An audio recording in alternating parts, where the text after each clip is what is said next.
Hello and welcome to The Right Perspective. Exactly a week ago, The Right Perspective had come to you with a nationwide COVID tally of 1.45 lakh on the day.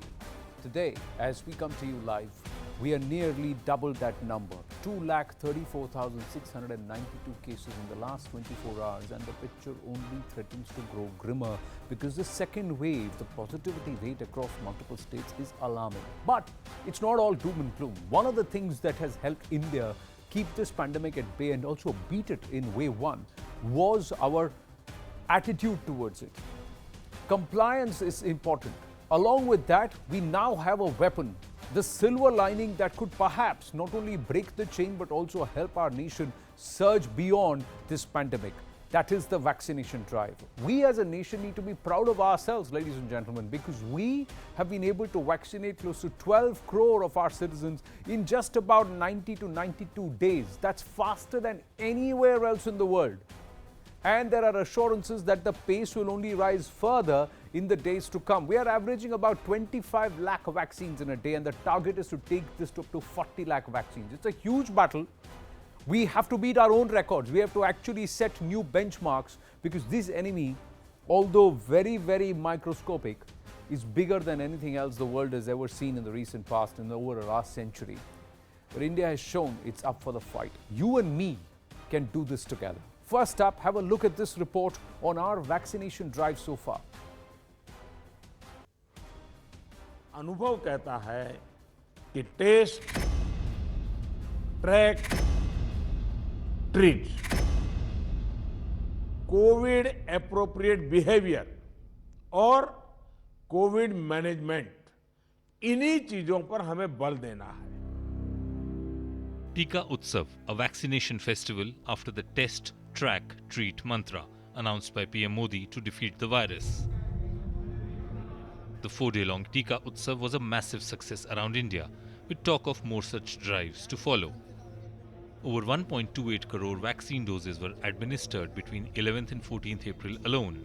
An average of nearly 66,000 vaccination centers were set up daily for the festival. There is a lot of energy and enthusiasm as far as getting vaccinated is concerned. In fact, I've been here since 9 a.m. in the morning. We've seen a steady flow of beneficiaries here, and this is the kind of excitement they've shown. This is how they've responded to the PM's call. All these people you're seeing behind me waiting in a queue are here for vaccination, and Karnataka as a state has vaccinating more than 1 lakh people per day. So the response in Bengaluru has been good as far as the vaccination drive goes. As of April 16th, the total number of doses administered are over 11.72 crore. That's an average of 40 lakh doses every day. It's also the largest number vaccinated in any country and the fastest. Remember, India crossed the 10 crore mark in 85 days, faster than any other country. 3 states have administered more than 1 crore vaccinations each. So when we can conduct elections of such a large numbers, we can definitely do vaccine. Yeah. And if the centers are increased all over India, probably it is possible. But it's not going to be a 1 or 2 months. You will require 6 months to a year to really vaccinate our country. From administering the jab to manufacturing the vaccine, the biggest immediate challenge is building production capacity. A Government of India interministerial group is working with indigenous manufacturers, upscale and optimize capabilities by tying up with other private and public sector utilities, besides bringing in foreign pharma companies. The challenge is on, and India is standing up to it. Yes, we are standing up to it. Let's look at what we have achieved so far, and then look at where are the targets and the initiatives. Where do we need to get there? Present, we've got 6.4 crore doses a month and an average of 20 lakh per day is the vaccination rate. What is the target? Covishield plus Covaxin, the target is to take this up to about 14 crore doses a month and take the national average to about 4.6 million doses per day, or close to 5 million doses per day. That's the target, and we want to achieve that in the next 45 to 50 days, 45 to 60 days, ladies and gentlemen.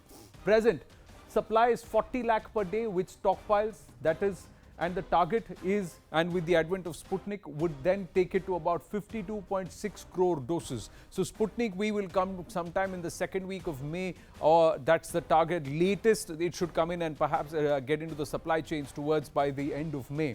Present vaccines are available are Covishield and Covaxin. The doors have been opened for foreign-made vaccines. The government has actually relaxed the norms for the import of vaccines, and they've said that you no longer need clinical trials. But are we doing enough? Are we on the right track? Many people are asking, why not open up vaccination for all ages? Is that possible?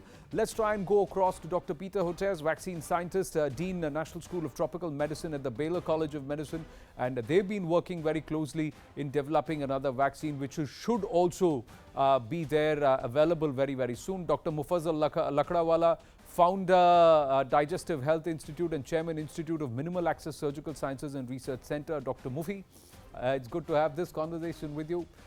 Let's first start with Dr. Peter Hotez. Dr. Hotez, is India going the right way as far as the vaccination drive is concerned, prioritizing age groups, prioritizing the critical districts, and then the pace of the vaccine? How do you see it compared to other nations? Well, I think there's a lot of complexity there, but India is doing two things that are very important.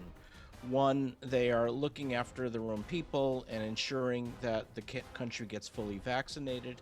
The other piece to this that we haven't spoken about yet is the fact that now the world is relying on India to supply vaccines for the world, and that's a really important role for India, so maybe we can talk about that today as well. But the first, to answer your first question, I think what we're seeing now is clearly to interrupt virus transmission, which is ultimately the goal, to prevent deaths and hospitalizations, but also to halt virus transmission.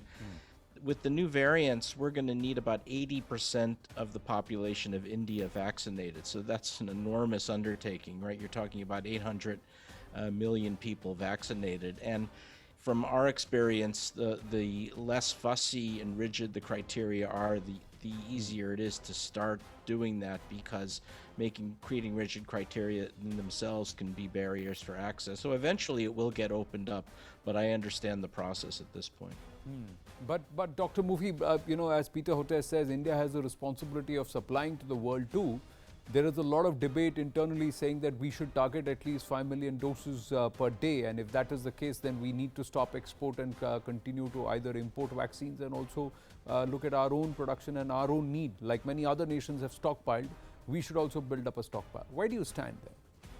I think you're going to have to do both, unfortunately, and it's a tall order. But I think it's doable because now.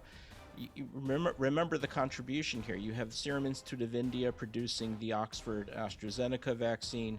You have Bharat producing their inactivated virus vaccine now. With the Russian Sputnik 5 vaccine will be produced locally, and we're working with Biological E to scale up production of a low-cost recombinant protein vaccine, and they have the capacity to produce 1.2 billion doses. So in time, this problem will smooth out, so we'll be able to vaccinate both India and the rest of the world. It's a tall order, but I think you're capable of it. Right. Dr. Hotez, please stay with me. Dr. Lakdawala.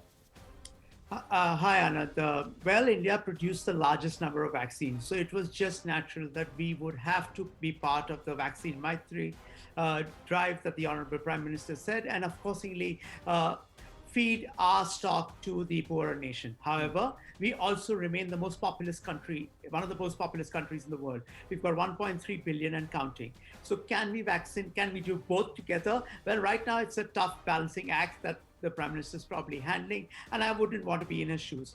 But having said that, the time is that yes, we need to vaccinate as many people as we want. 800 million people is how much we need to vaccinate. We've done right. We've vaccinated the high-end groups like the frontline workers. We've done the 60 plus. We've done the 45 plus now. It's time that we start opening it up. The more we get doses, I think we've been a little reactive rather than proactive in getting in foreign vaccines. I think we've probably missed a step there, and we should have gotten more players because it takes its point of time before they are available. We do know the Sputnik is now been approved, but it will take at least a month, and we've got only 1 million doses to begin with. And to build up to 810 million doses that they promised will take up to the end of the year. Right. This is a war going at super pace. I think we need to keep up pace with that. True, very rightly said. Let's just quickly get a quick check of the vaccines which are still there on the pipeline, which we are expecting in India very soon. How soon is the question? The criticality is on the timelines, ladies and gentlemen, and that's what the medical experts are saying. Zykov by Zydus Cadila is expected by May, June 2021. This is a 3-dose vaccine.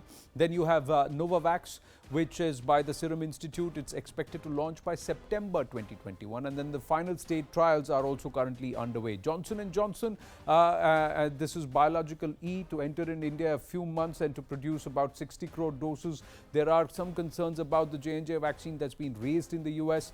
They will have to tide over all of that too to produce 60 crore doses. Then you have the intranasal vaccine, which will also come in. That's by Bharat Biotech. That creates an immune response in the nose to begin human trials. It is set to begin clinical trials and human trials. Then you have the HEC 019 by the Genova Biopharmaceuticals. It's India's first mRNA vaccine. That is set to begin clinical trials too. So a lot of the vaccines are currently under the pipeline. But let me go back to Dr. Peter Hotez and Dr. Mufazzal Lakdawala and ask them this.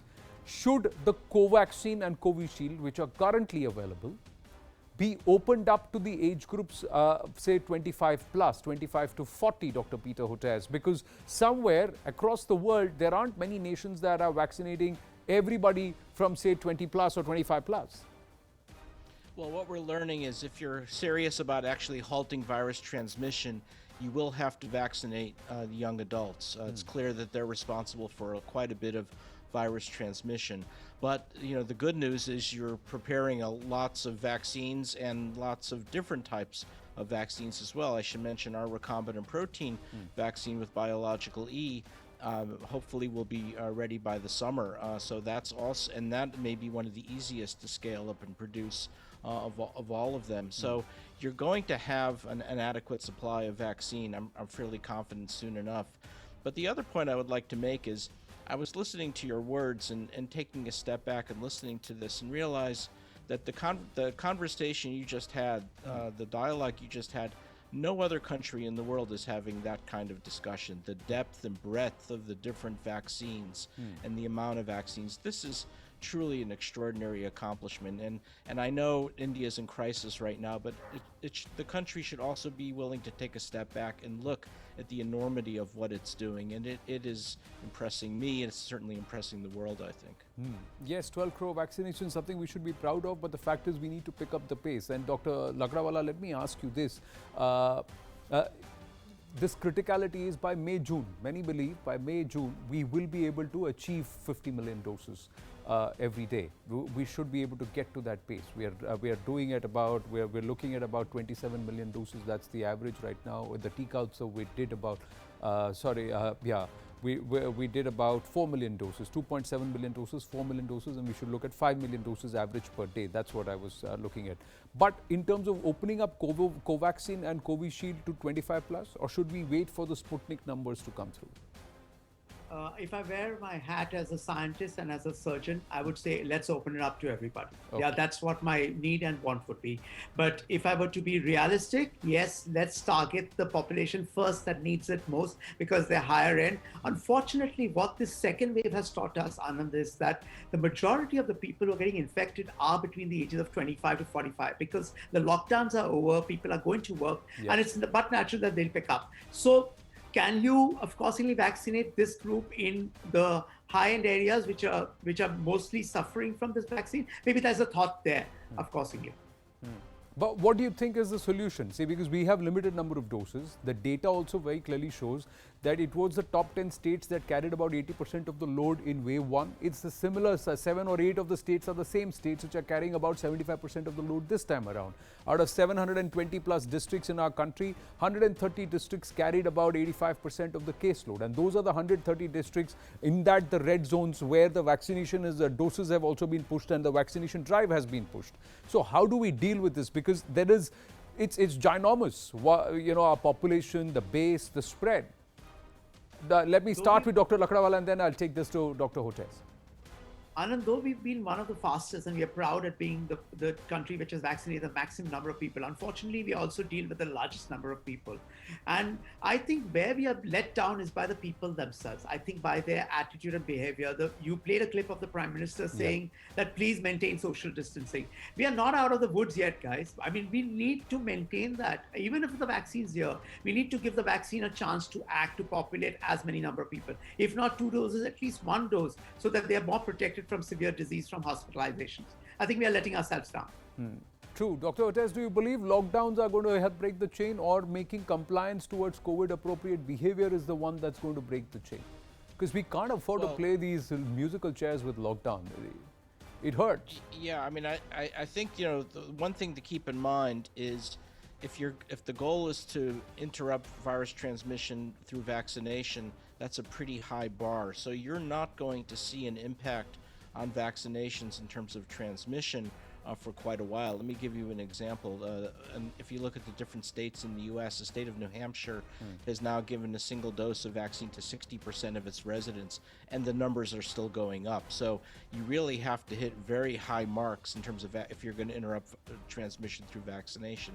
So all you can do are the non-pharmaceutical interventions, the social distancing and the masks, and that has to be the emphasis. I think the way you do this is you send the message to the people of India that we will be able to vaccinate our way out of this. We have a lot to look forward to towards the latter part of this year. It's just a matter of getting everybody to the other side of the rainbow and not losing lives of loved ones. That's one point. I think another important point is with these new variants, it's behaving in a different way. So initially, as we all know, it was more older individuals and those with underlying comorbidities. But now we're starting to see here in the U.S., due to the variants, younger people getting hospitalized and getting sick, and that message has to get through as well. So the bottom line is good news towards the end of the year, but we're still going to have a rough next few weeks until we can fully ramp up and vaccinate. Yeah, that's exactly, I think most of the experts are saying. But is there a critical number in terms of percentage where we should look at in terms of stage-wise opening up the age groups? Dr. Hotez, is there a science to that? 60 plus, 45 plus, then 30 plus or 25 plus? What should be the critical number that one should look at, especially when you're looking at a size of population that is like India? Well, I think, you know, the number one priority has to be to save lives and also protect hospital workers. And that's what we did in the U.S. So it was mostly older residents, older individuals. But from then on, the less fussy and the more liberalized you can make your criteria, the easier it is to do this in a high throughput way. So, you know, India may have some unique situation that I'm not aware of, but following that approach, the idea would be to finish vaccinating older people, and then the hospital, and of course the hospital workers, and then liberalize it and make it as easy and breezy as you can at that point. But here's the question, Dr. Mufi. The thing is, the moment you open it up to say anybody above 30 plus, or anybody even above 35 plus, you're then opening up the base to about 40 crore people. So that means you need to have vaccine supply of at least 15 to 20 crore doses before you open that up. Otherwise, we're going to have a rush, and again, it's going to create another kind of an issue where everybody will crib about no vaccine doses available. Yes, I know. That's why it's a very, very tough balancing act to follow. I think the problem also is, what you will see is that the second wave, you're getting a lot of younger and kids infected as well. In fact, if you look at Mumbai, out of the number of cases, 12,800 odd have been kids who are below the age of 5. And 2 out of 10 out of these are needing oxygen, which had never happened in the first wave, right? It was extremely rare. Now, who gets these young kids are the population between that 25 to 45. Most likely they would be having these kids. So they are cross-infecting their kids. So that's something that we really need to look at. As soon as we can open it up, the better for our country. However, I do understand that we need to get in more and more vaccines into our net before we can start doing that, because otherwise it might be a problem. Well, Dr. Peter Hotez and Dr. Mufazzal Lakdawala, thank you very much for sharing with us your perspective and helping us put together the right perspective for our viewers. The vaccine doses are right now in supply about 4 crore doses. We need to take that up to at least 15 crore doses in terms of our supply lines before we open it up. And one of the critical components that has gotten its approval and should be in very soon is the Sputnik V, the Russian vaccine, which shows above 90% efficacy, ladies and gentlemen. One among the 3 vaccines in the world which shows a 90% plus efficacy. I spoke to Kirill Dmitriev, the CEO of the Russia Direct Investment Fund, and this is what he had to say about Sputnik V. He's called it the Russia-India vaccine. Sputnik V is one of the 3 vaccines which has got more than a 90% efficacy. And it's good to have it as part of the Indian entire vaccination process, because we in India have a huge challenge. We are vaccinating at the fastest rate across the world, but that itself is not enough because we've got, a lot of miles to cover, a lot of people to cover. How is the plan, if you can share with us? How many doses are you planning to, first import, and when, like you said, end of April, the manufacturing starts? And I know you've partnered with Apollo here. Yeah. So first of all, I think we really applaud Indian vaccination program because it's been very successful. And of course, you have lots of people to be vaccinated, but you have one of the best production capacities in the world. And I know it's sort of difficult time right now, but literally situation will improve dramatically in the next 1 or 2 months. And we see the volumes of vaccination in India really is an example for all of the other countries in the world. Second point is that we expect to actually go to more than 50 million doses manufactured in India of Sputnik starting from the summer. And eventually we believe we can produce more than 100 million doses a month in India, maybe by the end of the summer. And to get there, we are working with 5 different producers. We'll add a couple of more. And basically this is a plan. Now, to get there, it will still take a couple of months because only after the final approval can we really move very aggressively forward, which we will. And India, along with some of the other countries like Korea, will be the key producers of Sputnik V in the world. Tell our viewers a little more about the vaccine. Is it a single-dose vaccine? And how effective it is in what age groups? And most importantly, how much is it going to cost us? Sure. So it's really one of the 3 vaccines, as you mentioned, with efficacy more than 90%. And on use of the vaccine in Russia, in Argentina, and Mexico, you see great results. So fewer than 0.1% get infected with COVID based on the data they have.